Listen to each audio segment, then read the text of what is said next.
Hello प्यारे बच्चों, नमस्कार, प्रणाम। तो कैसे हैं आप सब? तुम आशा करते हैं कि आप सब ठीक ही होंगे, अच्छे से पढ़ाई कर रहे होंगे।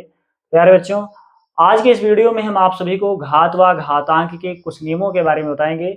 चलिए बिना देर किए हुए शुरू करते हैं। ठीक है, तो जान लेते हैं कि पहला नियम क्या होता है। तो सबसे पहले इसका हम सूत्र लिख दे रहे हैं। ये सूत्र होता है इसका x की घात m गुणे x की घात n। ठीक है, यदि ऐसा हो तो हाँ बराबर में x की घात m प्लस n। तो जो पहला नियम है वो है x की घात m गुणे x की घात n बराबर x की घात m प्लस n। इसका मतलब क्या होता है, ये एक एग्जाम्पल लेकर के समझा दे रहे हैं। ठीक है, देखो जैसे मान लो हमने ले लिया x की घात 2 और गुणे में ले लिया x की घात 5। ठीक है, अगर इस प्रकार का सवाल आए, देखिए जो ऊपर है मतलब जो ऊपर संख्या वो क्या है, घात है, और जो नीचे है ये क्या है, ये आधार है। नीचे वाले को आधार बोलते हैं, ऊपर वाले को घात बोलते हैं। तो यदि इस प्रकार से सवाल आ जाए तो इसको कैसे हल करेंगे, ध्यान से देखिएगा। ठीक है, इसमें देखो बेस सेम है ना, दोनों का आधार क्या है, समान है। जब आधार समान हो तो गुणा में घातें जुड़ जाती हैं। यहाँ पर क्या है, बीच में गुणा का चिन्ह है और आधार बिल्कुल सेम है तो घात जुड़ जाएगी। तो क्या हो जाएगा, हो जाएगा देखो x की घात 2 धन 5। देखो जैसे यहाँ पर भी तो देखो जब आधार समान है, गुणा है तो गुणा में घात क्या हो गई है, जुड़ गई है ना।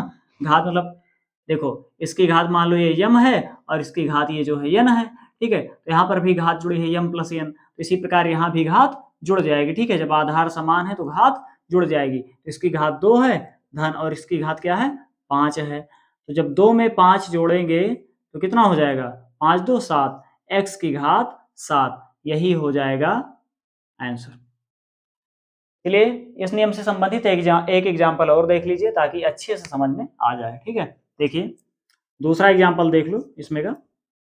जैसे मान लो y की घात 4 हो और गुणे y की घात 6 हो। अगर इस तरह हो तो देखिए कैसे करेंगे।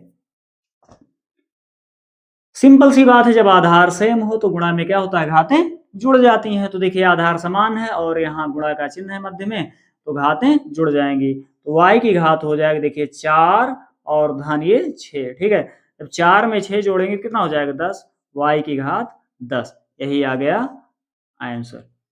इसी प्रकार एक प्रश्न हम आप सभी के लिए दे दे रहे हैं, इसका उत्तर कमेंट में जरूर बताइए। ठीक है, देखिए जैसे मान लो z की घात 3 और गुणे z की घात 4 हो। ठीक है, तो इसका आंसर क्या होगा आप लोग कमेंट में जरूर बताएं।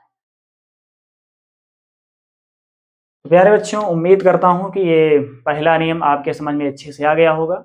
यदि समझ में आ गया हो तो प्लीज वीडियो को लाइक जरूर कर दीजिए और चैनल पर आप नए हैं तो चैनल को सब्सक्राइब जरूर कर दीजिए।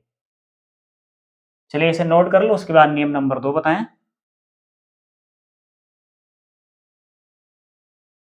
चलिए अब इसे मिटा दे रहे हैं, उसके बाद दूसरा नियम समझ लो।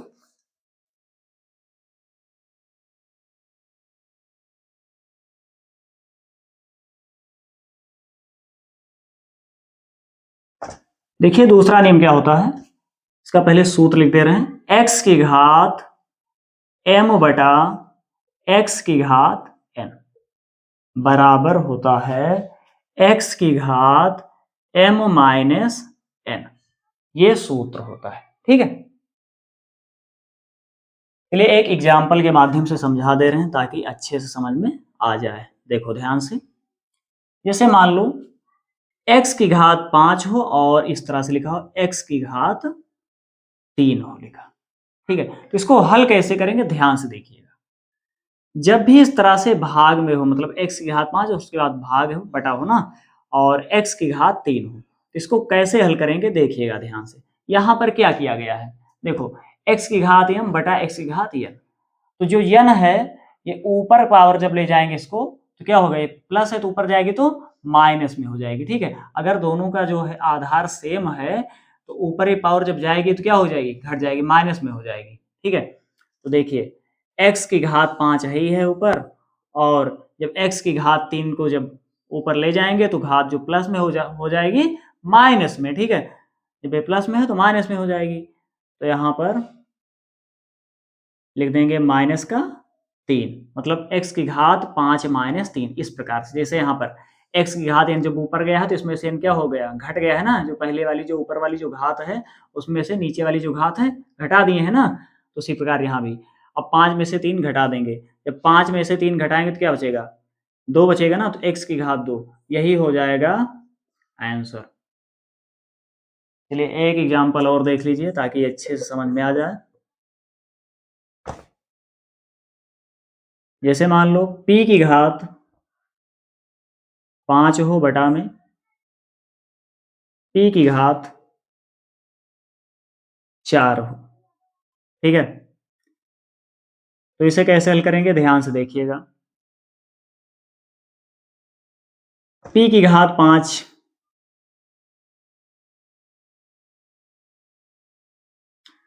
p की घात 5 और ये जो घात 4 है इसको जब ऊपर ले जाएंगे तो घात माइनस में हो जाएगी ना, तो यहाँ हो जाएगा माइनस का 4। तो 5 में से जब 4 घटाएंगे तो p की घात 1 बचेगा, और p की घात 1 को मतलब चाहे घात 1 लिखो चाहे केवल p लिखो, उससे कोई दिक्कत नहीं है, ठीक है। यही हो जाएगा आंसर। प्यारे बच्चों, उम्मीद करते हैं कि दूसरा नियम भी आपके समझ में अच्छे से आ गया होगा। ये नियम नोट कर लीजिए, उसके बाद अगला नियम बताएं।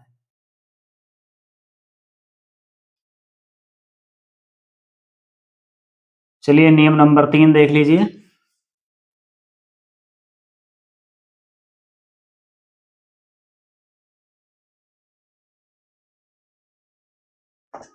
नियम नंबर 3 में देखिए, जब भी इस तरह से हो x की घात 0, तो उसका मान क्या होता है, हमेशा 1 होता है। मतलब कोई भी संख्या हो यदि उसकी पावर 0 है तो उसका मान हमेशा 1 होता है, ये बात याद रखना। जैसे मान लो 2 हमने लिख दिया और 2 की घात लगा दिया 0, अब इसका मान क्या होगा, 1 ही होगा। बस शर्त ये है कि जो यक्स है यहाँ पर इसका मान 0 नहीं होना चाहिए, मतलब इसका मान 0 के बराबर नहीं होना चाहिए। 0 ना हो, बाकी कोई भी संख्या हो, कोई भी संख्या हो, अगर उसकी पावर 0 है तो उसका मान क्या है, 1 है, हमेशा 1 होता है, ठीक है। जैसे मान लो x धन y, ये हमने लिख दिया और इसकी घात 0 कर दिया, अब इसका मान भी 1 ही होगा। जैसे मान लो z की घात 0 कर दिया तो इसका मान भी 1 ही होगा। तो प्यारे बच्चों, उम्मीद करते हैं कि यह सवाल भी आप अच्छे से, मतलब ये एग्जाम्पल भी अच्छे से आप समझ गए होंगे। तो इसे नोट कर लीजिए, उसके बाद आगे का बताएं। ये सब जो लिखे हैं ये सब एग्जाम्पल हैं, ठीक है, ये सब तीनों के तीनों एग्जाम्पल हैं, बाकी सूत्र ये है, ठीक है। इसे नोट कर लीजिए, बाकी आगे बताएं चौथा।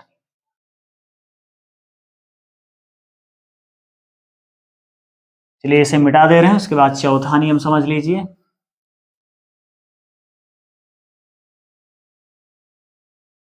देखिए नियम नंबर 4 में क्या होता है, देखिएगा ध्यान से। जैसे मान लो इस तरह से लिखा हो 1/x की पावर n, तो जो x की पावर n है यदि इसको हम ऊपर लाएं तो क्या हो जाएगी, माइनस, प्लस है ना, ऊपर जब आएगी तो ये हो जाएगी माइनस में, ठीक है, इस तरह से हो जाएगी। एग्जाम्पल भी समझ लो, जैसे मान लो यहां पर लिखा है 5 की घात 2, अब 5 की घात 2 है ना, इसको जब हम ऊपर लाएंगे तो घात में माइनस हो जाएगा, मतलब 5 की घात -2 हो जाएगा, ठीक है। एक एग्जाम्पल और देख लो, जैसे 1/x की घात 4 है, जब इसको हम ऊपर लाएंगे तो घात में जो प्लस है वो माइनस में हो जाएगा, x की घात -4, ठीक है। प्यारे बच्चों, उम्मीद करते हैं कि आप ये नियम भी अच्छे से समझ चुके होंगे, तो इसे भी जल्दी से नोट कर लीजिए, उसके बाद अगला नियम बताएं। चलिए इसे मिटा दे रहे हैं, उसके बाद नियम नंबर 5 भी समझ लीजिए अच्छे से।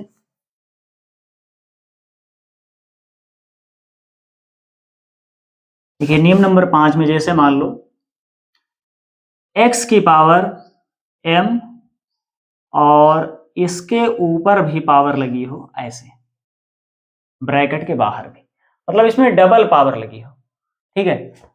तो इसका मान होता है, देखो पावर पावर का गुणा हो जाता है, मतलब x की पावर m n हो जाता है, ठीक है। इस तरह से मतलब पावर पावर का हो जाता है गुणा, लिख दे रहे हैं इसे गुणा के रूप में, m गुणे n, ठीक है।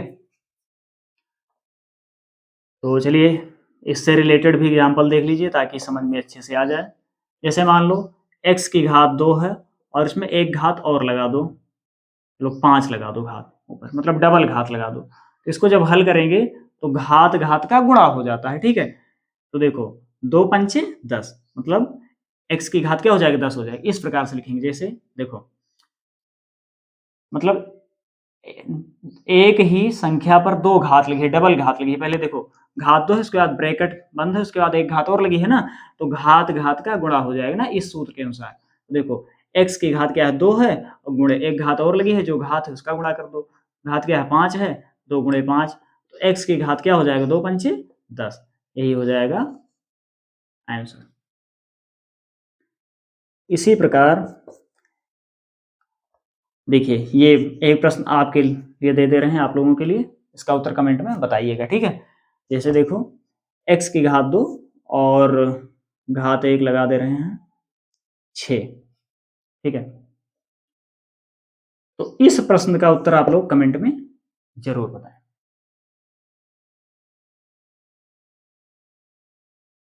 तो प्यारे बच्चों, उम्मीद करता हूं कि आप घात व घातांक के नियमों को अच्छे से समझ चुके होंगे। तो कैसा लगा वीडियो आप सभी को कमेंट में जरूर बताएं, और यदि आप चैनल पर नए हैं तो चैनल को सब्सक्राइब जरूर कर लीजिए, ताकि जैसे ही हम वीडियो अपलोड करें उसका नोटिफिकेशन तुरंत आप तक पहुंचे और आप नए नए वीडियो देख सकें। मिलते हैं किसी अगले वीडियो में, तब तक के लिए जय हिंद, वंदे मातरम।